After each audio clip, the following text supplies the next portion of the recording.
என்னத்துக்கு பேர் ரோட்ல உட்கார்ந்து இருக்கீங்க? அது சொல்லுங்க. நீங்க சொல்லுங்க. நீங்க தான் பிளாக் பண்ணி உட்கார்ந்து இருக்கீங்க. ரோட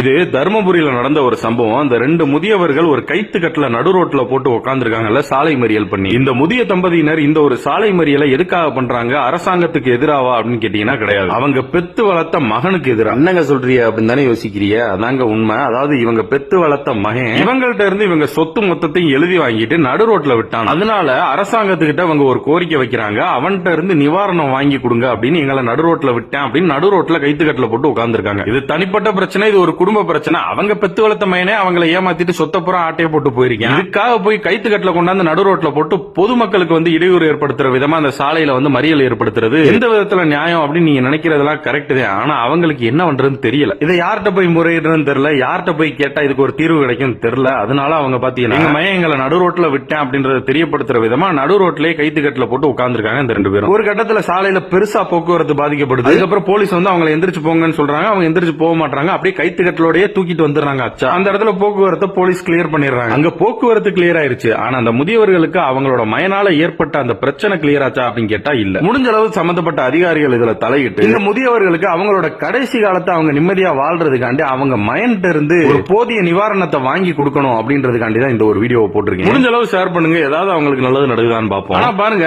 பெத்தவங்களே அப்படி நடு ரோட்ல உட்கார வைக்கிற அளவுக்கு மனசு எப்படித்தே வருதோ தெரியல இவங்களுக்கு. சோறுதான் திங்கிறியா இல்ல பியல் திங்கிற பேப்பாவனே இந்த பொழப்புக்கு 4 பேர் பொழைக்கிற மாட்டேன் கிகோலோ பையா.